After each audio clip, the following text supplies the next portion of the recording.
Good morning, everybody. Welcome back to the second hour of LoveBabz, Love Talk. I'm Babz Rawls-Ivy. I've been excited to have this conversation today because we're in Connecticut. We are 10 years and the 10th anniversary of repealing the death penalty here. And that's a big deal. And I didn't realize 10 years had come and gone that quickly. So this morning I have Victoria Coward, whose son was murdered in New Haven, and Colleen Cunningham, a senior campaign strategist for Equal Justice USA. Each of them were key players in the Connecticut death penalty repeal effort. Good morning and welcome, y'all. Good morning. Unmute yourself, Victoria. So how are you, Colleen? I'm well. Thank you so much for having us. We're excited to remember the momentous occasion of Connecticut repeal. Yes. So we're 10 years out. We're 10 years here. What do we know so far? Yeah. Hi, Vicki. I think you're unmuted now. Yes. Hi, Victoria, Miss Coward. I know technology can be tricky, girl. I know. So what do we know, Colleen Cunningham, 10 years out? Yeah, I think that we know a lot about what it was that made the Connecticut campaign so successful. And one of those components is here with us with Ms. Coward. The Connecticut campaign was so historic in the way that murder victim family members came together to really shine a light on the failings of the death penalty. Another thing that was so crucial to ending the death penalty in Connecticut was the leadership of Black voices around the state and the Black community calling out the racism within the system. And then 10 years later, we know that those components that were so powerful in Connecticut are continuing to be impactful, not just in death penalty repeal efforts, which they have been. Connecticut was the fourth state to legislatively repeal the death penalty, and now there have been 11. So several states have sort of looked at the Connecticut campaign and taken those lessons and had their own success. And we also know that the death penalty is just one piece of an incredibly broken criminal legal system, and that some of the things that helped end the death penalty in Connecticut have helped us have additional progress in breaking down some parts of the system that fail us. So, Ms. Coward, how has this been for you to sort of be a part of the repeal of the death penalty when you have firsthand experience of losing a loved one to a crime? Well, it's been a joy to work with the JUSA, number one. My son's death has opened up the door for me to be able to share my story and to let people know about the death penalty, which is, I still have conversations about it now, and I'm in Charlotte now. So I know Charlotte, the Queen City. I went to Barbara Scotia down in Concord and spent some time at Johnson C. Smith. So I know Charlotte. Yeah. And I out of something bad comes something good, and I'm just willing to help wherever I can. And so do you still feel, and I imagine you do, that you made the right decision in sort of helping repeal the death penalty in Connecticut? Mm-hmm. Yes, definitely. Nothing's changed. Okay. All right. So Colleen, talk to us about, I think the thinking was 10 years ago that when we repeal the death penalty, it would help us think about how we reimagine other legislation around punishment. Has that happened? Is that happening? Yes, it has, and it is. And so I work for Equal Justice USA, which is a national organization. So we're all over the country, and we're really looking to Connecticut as one of those states that's really doing incredible work. So there's two things we need to do with our broken system. It's tearing down the parts that don't work and building up the parts that do work. And the death penalty is such an incredibly broken piece. And We believe it's so important to get rid of the death penalty because it helps us change the conversation. The death penalty is just about punishment. If we care about prevention, if we care about healing, if we care about real safety for communities, we're having a very different conversation. So when we end the death penalty, we can highlight all of those conversations we should be having about what public safety actually looks like. And getting rid of the death penalty, it's like it takes the 500-pound elephant out of the room. The death penalty sucks up so much attention, so much money. Legislators love to debate it. And if we can just take it off of the table, it really creates space for some of these other more transformative things to happen. A great example, since the repeal legislation in Connecticut was passed 10 years ago, there's been a 44% reduction in the prison population in Connecticut, and the crime rate has gone down. So we look at those two things as related. We were able to change the conversation about what our criminal legal system should be doing. And when we say just punishing shouldn't be a priority, that creates space for us to look at some other things. And Connecticut's done a beautiful job of closing some prisons and recognizing that there are better ways to have public safety than just locking up and focusing on punishing people. So, Ms. Coward, when you made that decision to sort of walk this path, how did you talk about this with your family, and how do you talk about it with other families? Because in this 10 years time, we've seen unimaginable crimes committed. Could you say that part again? I didn't hear something you said. That's all right.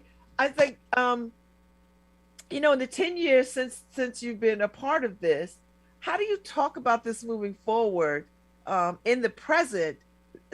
Because in 10 years time, we've seen so many other heinous crimes. We've seen somebody walk into a church and kill people. We've seen people walk into schools and kill kids. I mean, we're still seeing young people killed on the streets.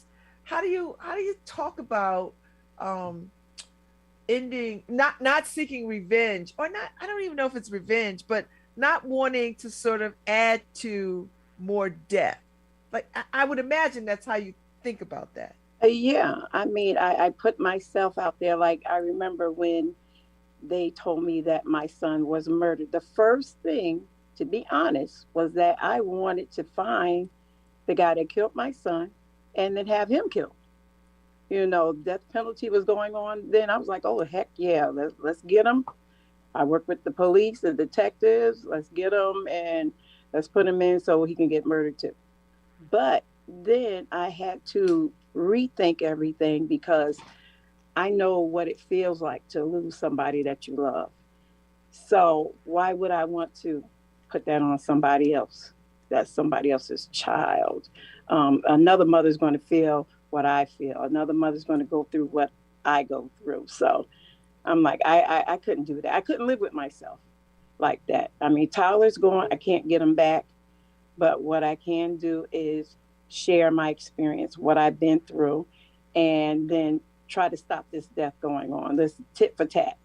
I mean, it's not helping anybody.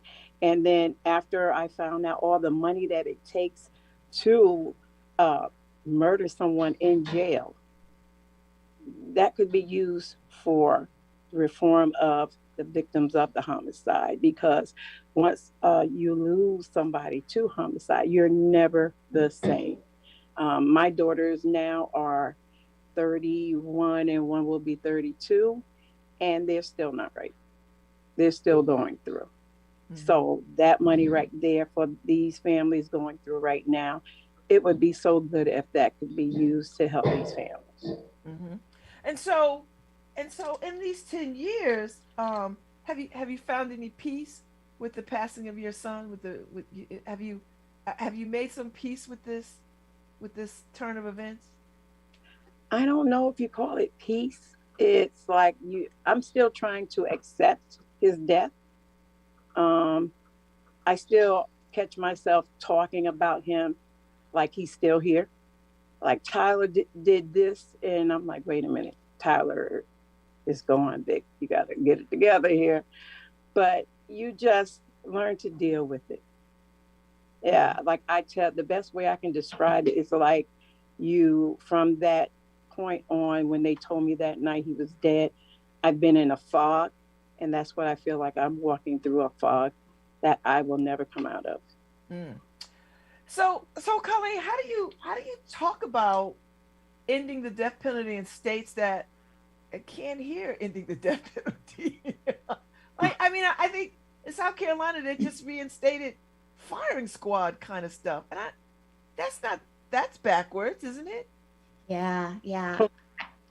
I think one of the incredible things about the effort to end the death penalty is how many different perspectives we are able to bring to the table, from all walks of life. It truly is one of the issues in this country that I feel really optimistic about in terms of bipartisan cooperation. So people might be coming to this issue because they're concerned about the extreme racial injustice that's throughout the system, or they might be concerned about the fact that we get it wrong so often and so many innocent people end up on death rows.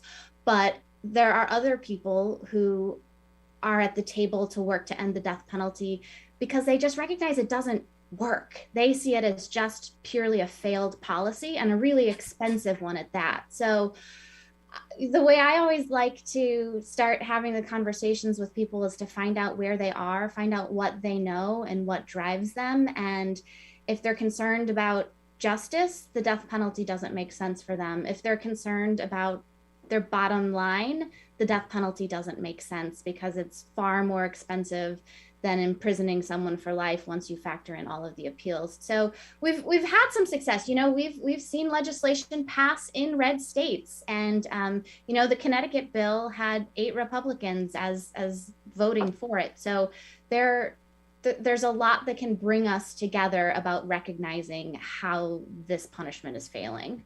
Mm. And so does it make the case more compelling when you have someone like Ms. Coward,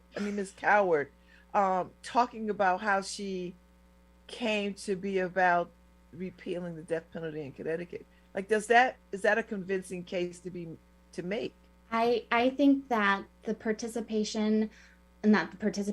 leadership of Vicky and almost 200 other murder victim family members made all the difference in Connecticut, because they were able to, one, get people's attention by sharing their perspectives and bringing their hearts to the table. People want to hear from those impacted by violence. They recognize that those closest to the problems often are closest to the solutions. And so Vicky and others were able to come and explain not just their beliefs about the death penalty, but the realities about how the death penalty impacts all victims. Even if they want the death penalty, even if that's their hope, all victims are harmed by a system that is so uncertain, that is so prolonged, that you're told justice in your case is the execution of the offender, and then you wait years or decades through high publicity appeals, and in any state the odds are that the case is going to turn into some other punishment, not an execution. So it's a terrible false promise that we make to murder victim family members.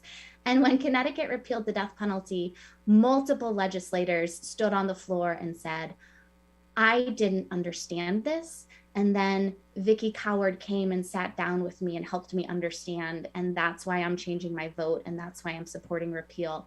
So the voices of murder victim family members are just crucial to this effort. So Ms. Coward, has the person or persons that murdered your son, were they caught? Oh, yes. He was caught 2 years later. He is currently in jail. He should be out maybe in another 25 years or so. Mm-hmm. And I did get a chance to speak to him. So I was going to ask you if you were interested in talking to him, and and what was that like? Yeah, it was. He said that he acted out of anger. He said Tyler didn't deserve to die, and I told him if he was alive, he would forgive him. And I told him I forgive him, but just make me a promise that when he gets out, he had his son was 5 years old in 2009. I'm like, your son is going to be an adult basically by the time you get out. So try to teach your son like not to do what you did and to go on with your son, because you'll have your son. I don't have mine. So do something in Tyler's memory. Does that feel like, I mean, does that feel healing or feel like closure for you? But you know what? I guess the only kind of closure, if you want to call it closure, is catching him. I felt good about that. But the closure for me, I don't think it ever comes. You know, you just know you caught the guy that did the murder, committed the murder. But if you can, like I said, if you can do something good out of something bad, it's like, just do it. You know, help somebody else. And that's all I'm about, trying to help the next family or the next person that is going through this. I think that the young man who did it, if he really feels bad, he will turn around and do something good in spite of what happened. And have you spoken with his family at all? Like, have they reached out to you or said anything? Lives in Puerto Rico. Okay. And the crazy thing is, he was sent from Puerto Rico to New Haven because he was doing badly in Puerto Rico. And within the matter of 2 years that he was here, he killed my son. So Colleen Cunningham, the other day, y'all had a conference of some sort with some folks that I know, Mike Lawler, Kika Matos. How did that conversation go? How did that event go? I think it was lovely. I mean, we were able to have Vicky and Kika Matos and Mike Lawler, who were all integral to the effort to repeal the death penalty. I think a lot of us on the webinar were people who had been a part of the campaign, so it felt a little bit like a family reunion. In the Zoom chat, we were all saying, "Oh, it's so nice to see you," and remembering some of the murder victim family voices who were so involved in the campaign who've since passed. It was, it was a beautiful moment for those of us so invested in the effort. And EJUSA's hope was to share the story of what made the Connecticut campaign so successful, and then to talk about what happens after we end the death penalty. EJUSA is a national organization, and we're working to build approaches to violence that heal rather than harm. And the death penalty harms in every single way, but there are so many good things happening around the country that can bring healing. Vicky epitomizes that so well, that story of how she wants the son of the young man who killed her son to do better and to be better. Like that's a restorative approach. That's saying we've had something horrible happen, but how do we move forward and build some healing? So it was really fun for us to all gather via Zoom. And anybody who's interested, we'll have that webinar on our website, ejusa.org. It was nice to remember. I serve on the board of Planned Parenthood of Southern New England, and we are at this place where Roe v. Wade is probably going to be overturned in a lot of it will be overturned, except it's codified in Connecticut, and we put some things in place. But is there some fear moving forward that the tides will turn and the death penalty could come back because people feel some kind of way about that people can sort of rise up and say, you know what, we want this back? Yeah. Do you all think about that? Do you, I believe anything is possible now that I've got firsthand a front row seat to this Roe v. Wade stuff. So it got me thinking about all the legislation that could be undone by political will. We are optimistic that in with every indicator, the public in this country is moving away from the death penalty for myriad reasons. Risk of executing the innocent, learning stories like Vicky's that help people understand the way the system damages murder victim family members, the exorbitant cost, and the fact that we get nothing for that expense. It's not keeping us any safer. And so what we're trying to do at EJUSA is tell those stories about what a broken system it is, and then tell the stories of what better alternatives are, how there are programs and people who are building safety and healing in communities in meaningful ways.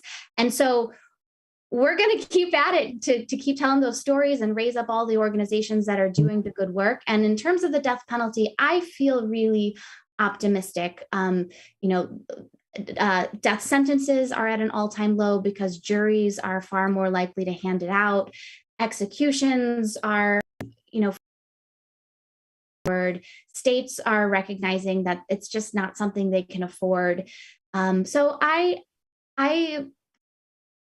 hope that the American people will continue to recognize that some of our baser urges to punish aren't serving anyone. Look, the last 10 days, right?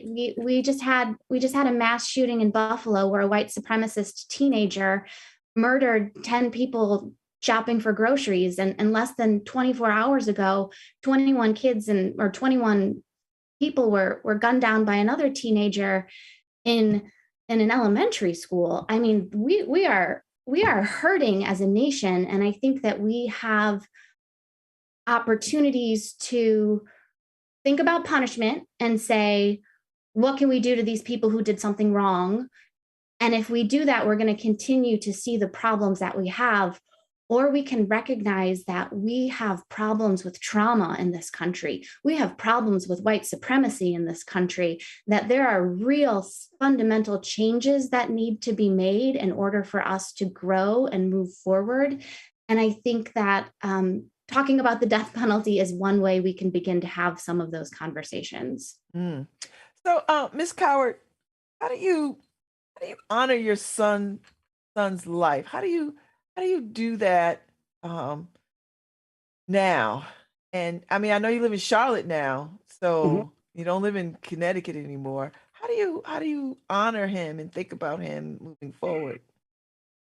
By doing what I'm doing now, continuing to talk about him. I met someone down here who just recently, it was like maybe a few weeks later, her son was murdered. And she had bought my book before her son died, and everything that I described, what I went through, how I felt, she said she's experiencing it. So it was like we were meant to meet. And it makes me feel good to be able to connect with victims of homicide so that they can know what to expect. And also still talk about, the death penalty and ask them their views on it, and then explain to them like what it does, and just know you're going to be back and forth in court, and it drags on for years. And after they think about it, then they kind of basically, I say 9 out of 10, they change their mind. Okay. So, so you doing this work is actually in memory of your son. Definitely, and I believe in it. Believe in it. If not, I wouldn't do it. Believe me. So, what kind of support system do you have? Because this cannot be easy. Like, if you get a call, somebody's son was murdered, somebody's child was murdered, and they want you to speak to them, or somebody finds you some kind of way. I don't know what the networking is like, but I'm sure the Equal Justice USA, the EJUSA people will find you and say, hey, we got another case here, and we'd like you to speak to this family. Like, how do you find the strength to sort of continue to do that? You know what? It's like I get this burst of energy when I meet somebody that has gone through what I've gone through. It's kind of like therapy for me. You know what I'm saying? It's my passion to talk about this, because I've seen so many families just become dysfunctional. I mean, families separate, the whole nine. They don't know what to do. Some people wind up trying to commit suicide. It's really crazy. So I can't stay focused on myself, which I could, and wind up in depression or in the crazy house if I think about things like that all the time. But I refuse to do that. I rather help. and then feel like, okay, I did something good. And I know my son would be proud. I like that. All right. So Colleen, what can everyday, ordinary, practical citizens do to help further this conversation and help press for this legislation across the country? What can folks do? Yeah, thanks for asking. I mean, I would love everybody who hears this to get involved with us at EJUSA, ejusa.org.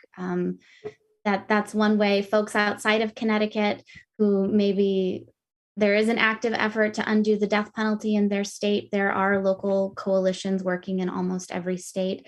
But I would really invite folks to get involved with us at EJUSA because we are getting rid of the system, the parts of the system that don't work, like the death penalty, and reimagining what real safety and healing and accountability could look like in our communities. And how do we invest in violence prevention and intervention that is actually effective?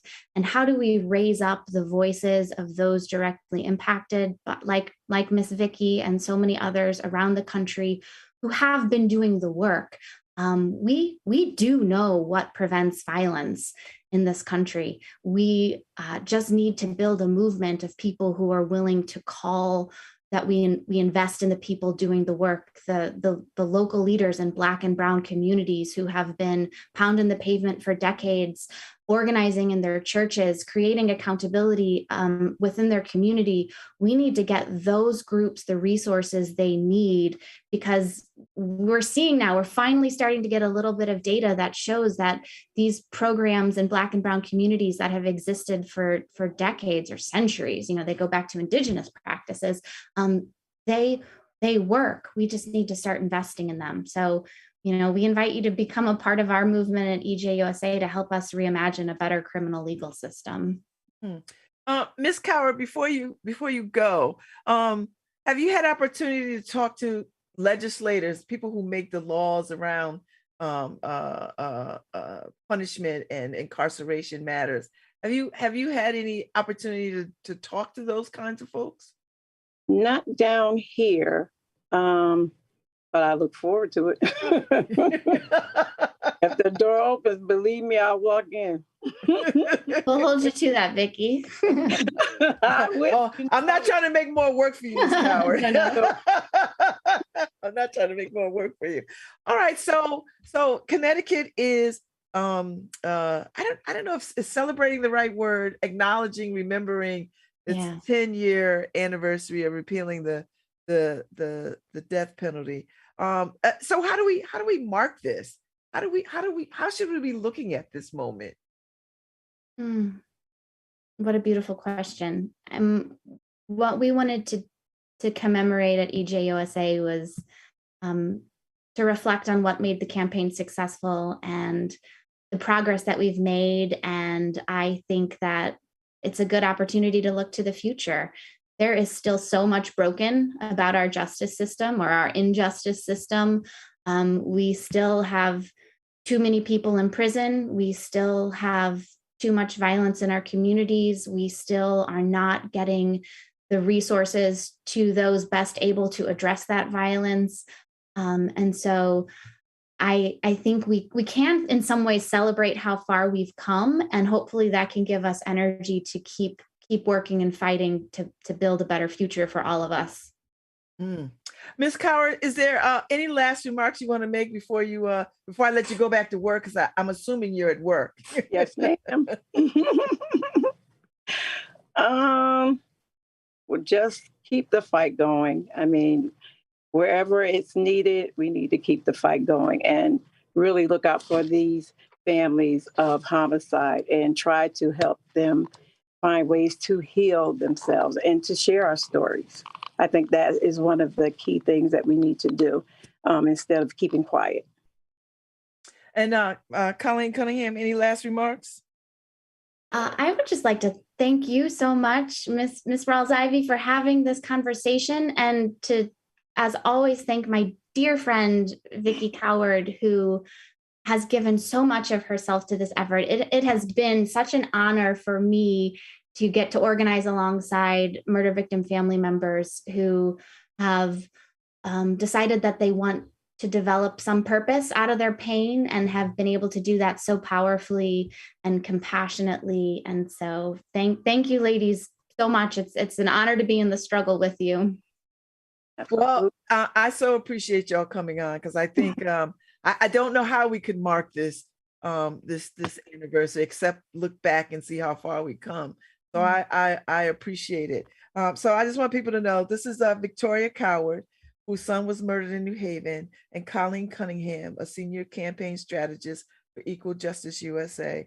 And each of them were key players in the Connecticut death penalty repeal effort. And y'all know we had some amazing folks on this, you know, Connecticut Senator Winfield, and State Rep Robin Porter, and so many countless other people, Barbara Fair, and all the activists that, you know, for years and years and years worked on this to make this right. Happen in Connecticut. And so I appreciate you both. Thank you so much for spending your time with me.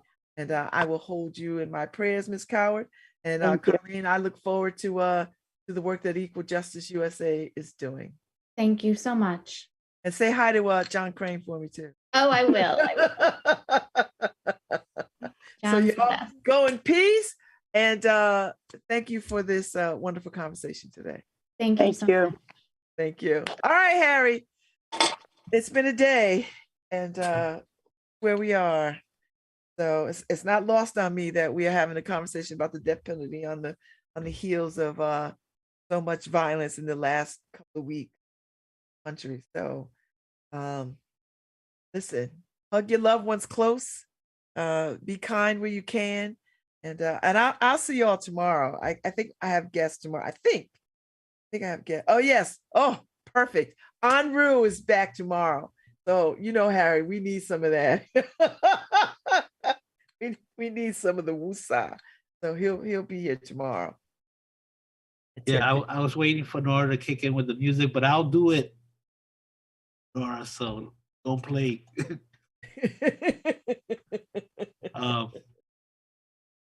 But I think she has the volume turned down. Okay. All right. Well. Hold on. So good. So Anru, yes, is on tomorrow. Let me try and do this from here. So Anru will be on tomorrow, and then pundits tomorrow. And I think Sam Ross Lee is joining us, sitting in for Markeisha tomorrow. So that should be really a lot of fun.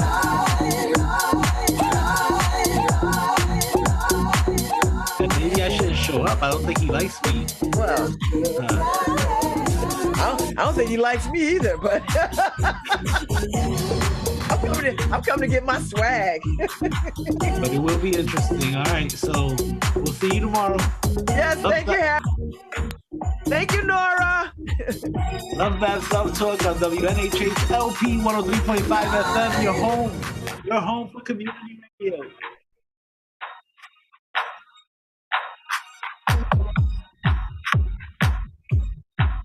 Oh, she's playing it again.